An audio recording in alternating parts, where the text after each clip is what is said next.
जैसे आपने खुद भी अभी जिक्र किया कि पीएमएलएन आखिर क्या कहना चाह रही। कभी वो ये कहते हैं कि जी पीटीआई के साथ वो फेयर थे और उनके लिए काम कर रहे थे, फिर कभी ये भी खबरें अब आ रही हैं कि वो खुद मुख्तलिफ मुलाकातों में अदम एतमाद और ये वो हुकूमत ले लें इस तरह के ऑफर्स में जनरल फैज़ हमीद साहब उनके साथ भी मामला डील कर रहे थे। तो पीएमएलएन क्या कंफ्यूज है कि ये जनरल फैज़ हमीद का किरदार बेसिकली है क्या, और फिर इस सारे मामले में जनरल बाजवा के हवाले से भी एक खामोशी है, इस पर आप क्या रिएक्ट करेंगे? समीना देखिए, बात ये है कि मुस्लिम लीग नून इस हवाले से कंफ्यूज नहीं है, बिल्कुल भी कंफ्यूज नहीं है। असल बात ये है कि जनरल फैज़ का किरदार इतना अहम रहा है और उस तरह से वो इतने एक्टिव रहे। किसके साथ थे? पीटीआई की या पीएमएलएन? मैं अर्ज करता हूँ आपसे, पहली बात तो ये है कि पीटीआई के साथ जो उनकी एफिलिएशन थी और बतौर वजीर आज़म उस वक्त जो इमरान खान साहब के साथ उनका ताल्लुक था, और उस वक्त प्राइम मिनिस्टर हाउस में मतलब इतलात तो ये भी है कि बाकायदा प्राइम मिनिस्टर हाउस में वो रोजाना की बुनियाद पर ना सिर्फ जाते थे, तो उन्हें रखना चाहते थे ना डीजीआईएसआई। हाँ जी, दैट शोज कि वो उन्हें ट्रस्ट करते थे। बिल्कुल। अब इशू ये नहीं है, इशू ये है कि वो, मैं ज़ाती तौर पे ये समझता हूँ बीइंग जर्नलिस्ट, कि यहाँ पे वजीर आज़म जो रहे हैं ना, उनको तो फांसी भी हुई है, उनको फायर भी लगे हैं, उनको जो है ना डिस्क्वालीफाई भी किया हुआ कई दफा, सब कुछ हुआ। लेकिन एक साबिक आईएसआई चीफ की गिरफ्तारी होना और उन पे इस तरह के इल्ज़ामात होना, तो ये सिर्फ इंटरनल मामलात पे नहीं हो सकते। और दूसरी बात ये कि आप ये भी ना समझें कि बगैर किसी सबूत के हो सकते हैं।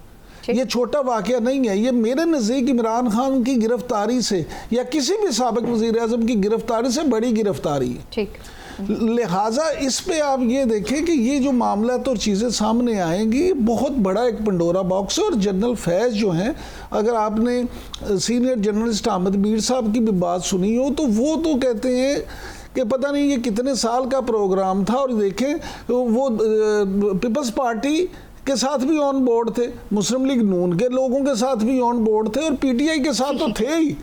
तो ये मामला, जैसे इन्वेस्टिगेशंस आगे बढ़ेंगी तो फिर ये लगता है कि और चीजें खुलेंगी। हाँ जी, लेकिन एक बात मैं सिर्फ ये कर दूं, मैं आपको ये बात बता दूं कि ये जो मामला शुरू हुआ है, ये सिर्फ चंद लोगों तक महदूद नहीं होगा।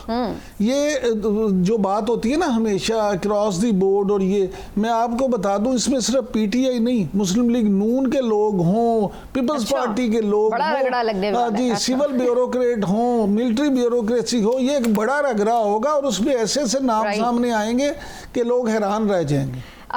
ये फरमाइएगा अबूजर सलमान नियाजी साहब के कोर्ट ऑफ लॉ की आप अभी बात भी कर रहे थे, कोर्ट में आप लोग जा भी रहे हैं।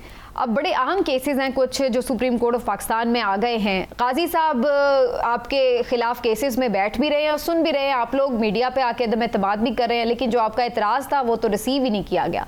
तो अब आप लोगों का क्या प्लान है? क्योंकि जो आपके सीनियर वकला है वो ऐलान कर देते हैं कि जी हम ये नहीं होने देंगे, अब वकला तहरीक चलेगी, हम मज़ामत करेंगे, लेकिन फिर उसके बाद हम देखते हैं एक प्रेस कॉन्फ्रेंस के बाद कोई बात आगे भी नहीं बढ़ती। तो फिर ये इसी तरह ही आपकी एक डिप्लोमेटिक सी पॉलिसी है, ये इसी तरह ही चलेगी? नहीं, देखिए डिप्लोमेटिक पॉलिसी नहीं है, हमने प्रॉपर जो लीगल रिकोर्स होता है एतराज़ उठाने का, हमने वो पूरा अडॉप्ट किया है।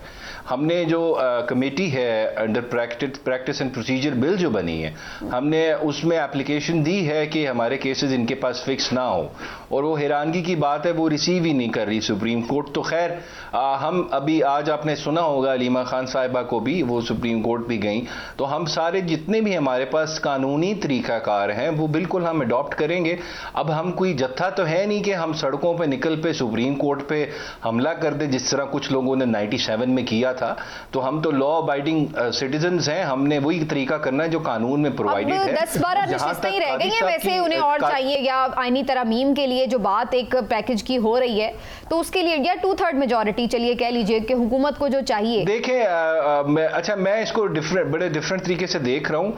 कोशिश तो बहुत की गई है हर तरीके से कि किसी तरह 2/3 majority must fall down with government, लेकिन वो मुझे होते हुए नजर नहीं आ रही।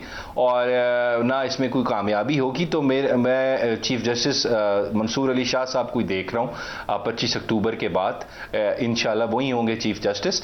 और जहाँ तक कादी साहब का ताल्लुक है, देखिए मेरा तो ये शुरू से व्यू है, इनफैक्ट जब पीटीआई ने भी पॉइंट भी ये ओपनली नहीं बात की थी एज अ पार्टी, मैं तो कंसिस्टेंटली यही बात कर रहा था कि देखिए एलिमेंट ऑफ बायस एग्जिस्ट करता है उनके अंदर, उनकी एक्शंस, उनके वर्ड्स जो एग्जिस्ट करते हैं ऑन रिकॉर्ड है।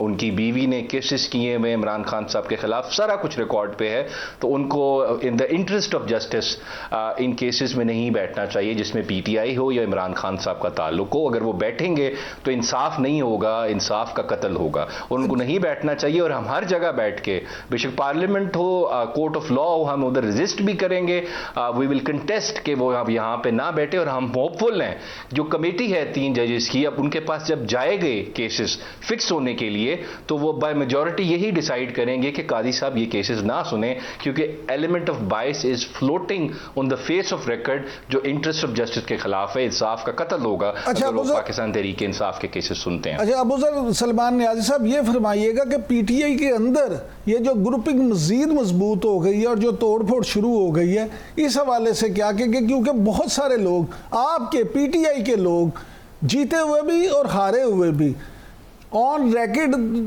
जो भी कहें, लेकिन ऑफ द रैकेट ये कहते हैं कि ये सारे जो मामलात हैं इसके जिम्मेदार आप लोग, यानी वकला की वो टीम जो इस वक्त कोर कमेटी का हिस्सा है, जो इस वक्त पावरफुल हैं, जो फैसले कर रहे हैं, वो लोग हैं, उनकी वजह से ये मसाइल हो रहे हैं। इस पे आप क्या कहेंगे?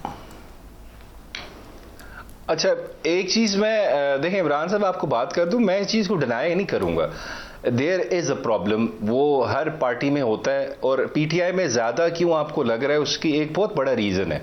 देखिए, घर का जब बड़ा घर पे ना हो तो जो बाकी बच्चे होते हैं वो आपस में लड़ने लग जाते हैं, तो डिसिप्लिन इन्फोर्स करना उतना आसान नहीं होता। अब खान साहब इज़ इन जेल, और जो एक्सेस है टू खान साहब वो बड़ी लिमिटेड है। ये उस तरह नहीं है जिस तरह ये नवाज शरीफ साहब दिन में 200 बंदे को मिलते थे, यहाँ पे बड़ी लिमिटेड है, हफ्ते में कुछ लोग मिल सकते हैं। और कुछ लोग, जैसे मैं बैठा हूँ आपके सामने, मेरे पे तो नाम पे उन्होंने क्रॉस लगाया हुआ, जब दिल करता है वो कभी 2 महीने बाद एक दफ़ा मिलने देते हैं, मुझे तो जाने ही नहीं देते अंदर, उनको पता नहीं क्या मसला है, मुझे नहीं पता। लेकिन खैर, एक्सेस का एक प्रॉब्लम है जिसकी वजह से कम्युनिकेशन गैप आता है। कम्युनिकेशन गैप आता है, बड़े सीनियर लीडरशिप की तरफ से भी ये प्रॉब्लम आ रही है कि उनके मैसेजेस नहीं पहुंच पाते उस तरह जिस तरह वो चाह रहे हैं, तो ये एक प्रॉब्लम है। और ये खान साहब जेल में इस वजह से प्रॉब्लम है, the day he will come out, ये सारी ग्रुपिंग से सारा कुछ वैनिश हो जाएगा, सब कुछ खत्म हो जाएगा। लेकिन अभी ये प्रॉब्लम्स परसिस्ट करेंगे। लेकिन वैसे ये ज्यादा पंजाब में नजर आ रही है। हमाद अजहर साहब ने देखिए इस्तीफा भी दिया, और उन्होंने जो ट्वीट भी किया उसमें तो वो बड़ा प्लेनली बता रहे हैं कि किस तरह से बाकायदा।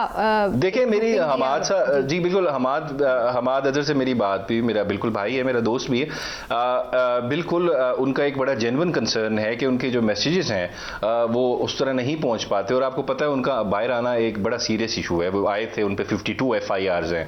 उन्होंने अब जैसे आए थे इस्लामाबाद में, वो पार्टी ऑफिस में आपने देखा, वहाँ पुलिस ने धावा बोल दी, UN की टीम को भी वहाँ पे उन्होंने हब्जे बेजा में रखा थोड़ा दिन। तो इतने वो वांटेड है इस हुकूमत के लिए और कुछ इदारों के लिए, तो इस वजह से उनका वो खान साहब से एक्सेस नहीं है। वो प्रेसिडेंट है, सारी बात है, जब रिस्पॉन्सिबिलिटी होती है तो फिर जब कुछ नहीं होता तो उनको उसको बैकलैश भी फेस करना पड़ता है। तो इस वजह से वो चाह रहे हैं जब उनको पास एक प्रेसिडेंट है तो वो अपनी पावर्स भी एक्सरसाइज करें जिस तरह वो करना चाहते हैं। लेकिन कम्युनिकेशन गैप की वजह से उन्हें प्रॉब्लम आ रही है। ठीक, राइट, बिल्कुल। अबूजर सलमान नियाज़ी साहब, बहुत बहुत शुक्रिया सर, आपने उनके लिए वक्त निकाला।